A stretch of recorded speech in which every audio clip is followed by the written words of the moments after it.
ada. Makanya itu ada pula. Mainnya dengan di Kenggala lah nih kayak tahun kemarin dulu kan. Kontrol kasih ada.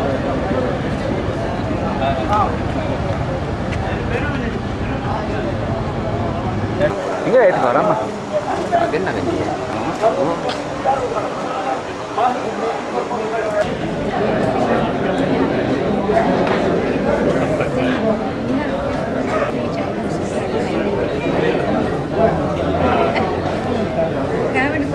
Kopi.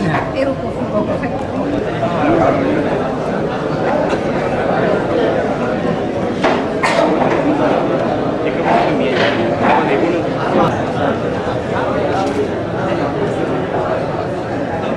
Wah, hidup.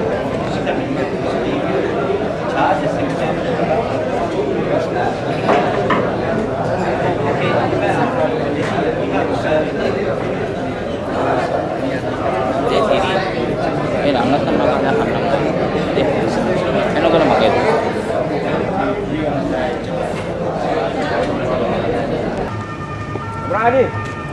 Dian dan TV. Ya. Ada berapa?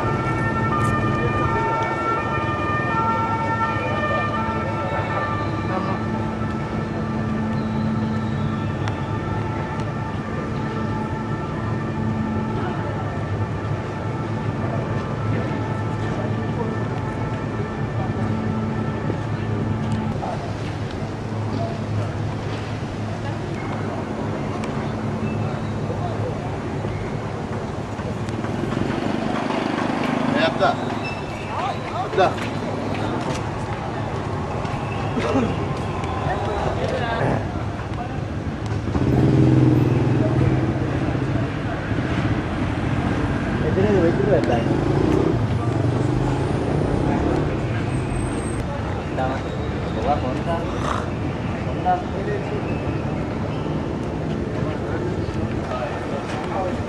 Yes. Are you interested to go now?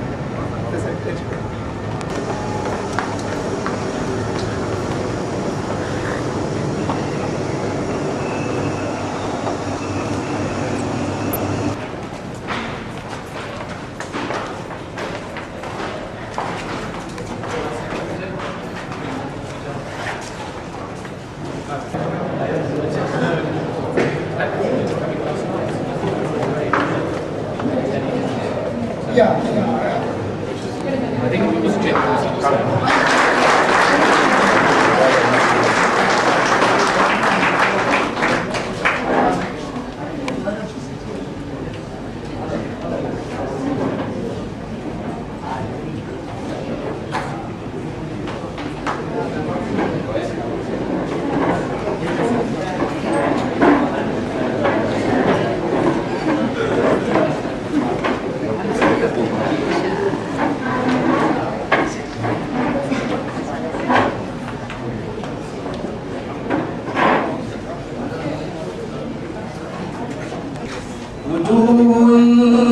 يومئذ خاشعة عاملة ناصبة تصلى نارا حامية تسقى من عين آنية ليس لهم طعام إلا من ضريع لا يسمن ولا يغني من جوع وجوه يومئذ ناعمة لسعيها راضية في جنة عالية لا تسمع فيها لاغية فيها عين جارية فيها سرر مرفوعة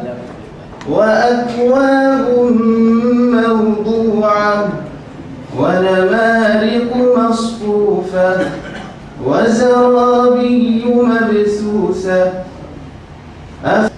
وإلى الأرض كيف سطحت فذكر إنما أنت مذكر لست عليهم بمسيطر إلا من تولى وكفر فيعذبه الله العذاب ثم إن علينا حسابهم صدق الله العظيم.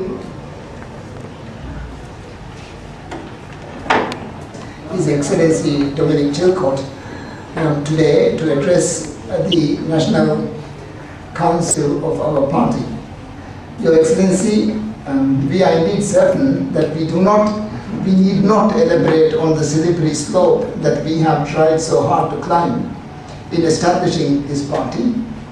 We are also confident that you are aware that sustaining this party is no small endeavor. Your Excellency, we share with you many common beliefs and ideals. We want to build a meaningful democracy, an effective one and a sustainable one.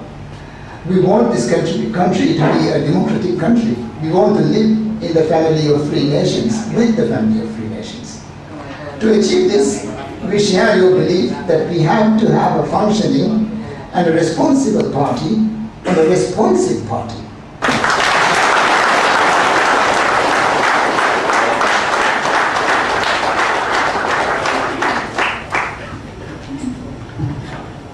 Good afternoon, ladies and gentlemen. It is an honour to be invited to speak to the National Council of the Maldivian Democratic Party. And I'm very grateful to your National Chairperson, Mr. Nasheed, and to your Acting President, Mr. Zaki, for arranging this. I've not been High Commissioner for Maldives very long, only about 9 months, and this is in the past year. With the benefit of hindsight, it is not a surprise that Maldivian affairs should have kept me and my colleagues in the British High Commission so busy. For Maldives stands at a crossroads in its history. The task on which this country and its politicians and its political parties are embarked, the task of introducing a modern liberal democracy, if successful, can set this country on the right path for the indefinite future. On the other hand, if the right path is not taken, the risk is that today's political tensions remain unresolved or worsen. I do not wish to speculate about the long-term consequences if the transition to democracy falters or fails, but we should all fear a failure to achieve democratic change. No one, however, need fear democratic change.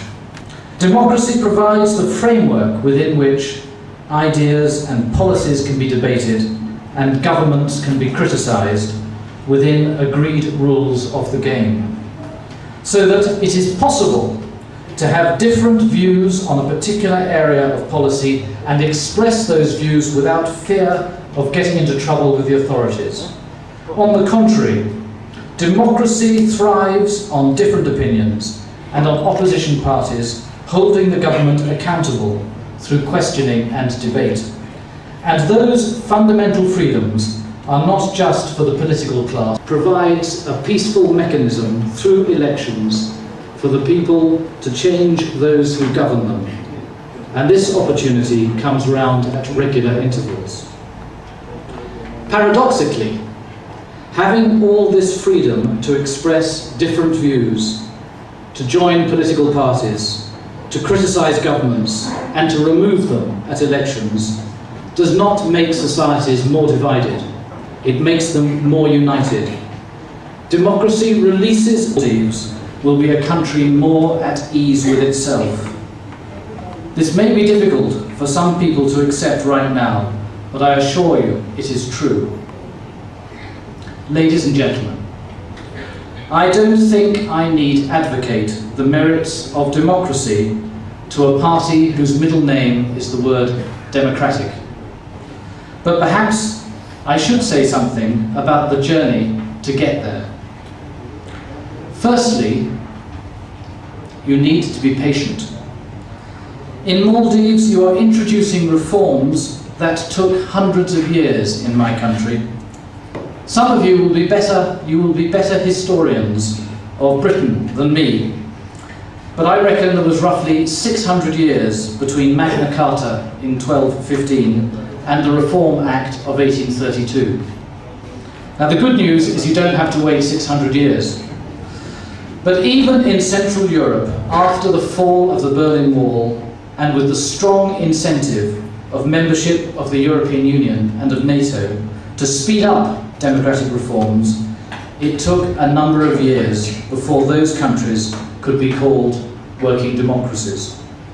Why should it take so long? Well, introducing democracy is not just about amending the Constitution and passing legislation to bring laws into line with international standards, important, crucial and vital though that is. It's also about establishing the institutions that underpin democracy. Institutions such as those that oversee free and fair elections, regulate the press, and ensure that public broadcasting serves the national, not a party political interest. It is all about political forces and society understanding how a democracy works, changing their habits of a lifetime, and embracing the new values and the new way of doing things. It is about changing the political culture. A lot of Maldivians tell me that the work in the Special Majlis and in Parliament to introduce reforms is going too slowly. From what I hear, I fear that is right. The work is going too slowly. So while it is important not to have unrealistic expectations about how quickly reforms can be introduced and underpinned with the necessary institutions, it is equally important that those who have the responsibility for taking forward change are seen to be pressing ahead as quickly as they can. My second message to you is that introducing democracy should be seen as a national, not a party political cause. If the government or your party seek to take party political advantage of the reform agenda, it is likely to get bogged down and to become mired in controversy. It is important to remind ourselves that the objective of a liberal, democratic system is one shared by people in both major parties and possibly in other parties as well. The trick, surely, is to find a way to identify that common ground between democratically minded politicians from wherever they come and to build on it. Building democracy should be a win-win business. Everyone should come out at the end of the process feeling they have contributed to a better system for this country. All of them should feel ownership and pride. No one should feel they have been forced to surrender or have been humiliated. That, of course, was the philosophy underpinning the Westminster House talks. Those talks had a number of aims, but broadly we tried to identify the extent of the common ground between the government and your party on the democratic reform agenda, and to agree steps that would create an atmosphere in which those reforms could be accelerated. I think we were successful in identifying the common ground. We were less successful in building an atmosphere of trust and confidence which would speed up reform. There was a good deal of trust and confidence in the Westminster House talks themselves, but somehow it didn't always manage to survive the journey from Colombo to Mali. Now, I'm not going to say why I think that didn't happen. if you will allow me, I shall draw a diplomatic line under the past few weeks and say that the challenge now is to get back to building a national consensus for democratic change. How should one go about building that national consensus? Well, there needs to be engagement by all parties in the formal process of democratic change, as well as, I might say, all the different parts of all the parties, so-called hardliners as well as moderates. If any groups of people are left out, they're not going to feel ownership of the changes or very much loyalty to them. Indeed, they're likely to campaign against the reforms, to work against democratic change itself. So this process needs to be widened so that it's not just a bilateral matter for your party and the government. All significant political forces need to be at the table. And behind the scenes, there needs to be a lot of contact to build trust, to avoid misunderstandings, and to ensure that the formal process runs smoothly. I would expect to see close political friendships and alliances between politicians of different parties working together for the common good of the country. There also needs to be more tolerance and respect in the political debate. These are values that come naturally to people of the Maldives. They're also the values that should be embedded in a functioning democratic system. One of the outcomes of the Westminster House talks was a recognition that highly personal attacks and vilification of political figures did not help create the common political space in which democratic progress could be made. After all, we're all human. People on all sides need to be able to reconsider their positions. They need space to be able to change their minds, to retract from opening stances, to reach compromise and agreement without being made to feel as though they are idiots or weakly giving way to pressure. Creating that common political space also requires the major opposition party to impose a certain discipline on itself. At Westminster House, we discussed at length the trade-off between opposition party public demonstrations being conducted within the rule of existing laws and the importance of amending those laws to bring them up to international standards. Your party, understandably, did not want to constrain what you saw as a fundamental right. But the argument that the law of the land, however inadequate, must be respected was a strong one. So there was agreement that the government should act quickly to amend the laws governing freedom of assembly to ensure that there was no conflict with fundamental rights. Acting within the rule of law and showing respect for it was seen as a major confidence-building measure. Indeed, no government of any democratic country can turn a blind eye to a breach of the laws of the land without undermining respect for the rule of law altogether. We do not have the luxury in a democracy of deciding which laws to obey and which to ignore. Nor should the government have the luxury of enforcing some laws and not others. But clearly, where the law is unjust or wrong, it must be amended as a matter of priority. At the same time, the Westminster House talks recognised that government had a special responsibility to ensure that the police force and the country's judicial system were not used improperly to harass legitimate opposition political activity. Heavy-handed police tactics are almost always counterproductive in the long run. And I'm not just talking about Maldives. They damage the reputation of the security forces at home and that of the government and the country internationally. They create resentment and grievances which do not go away quickly. They make it more difficult for different parties to work together in the national interest. But the police do have a responsibility to protect people and property and to ensure good order. So theirs is not an easy task. When done well, good policing is one of the hallmarks of a democracy. And I would have thought in a small society like Maldives, it should not be so difficult to reach very high standards of good community policing, where the police are seen as the protectors of democratic values, such as respect and tolerance.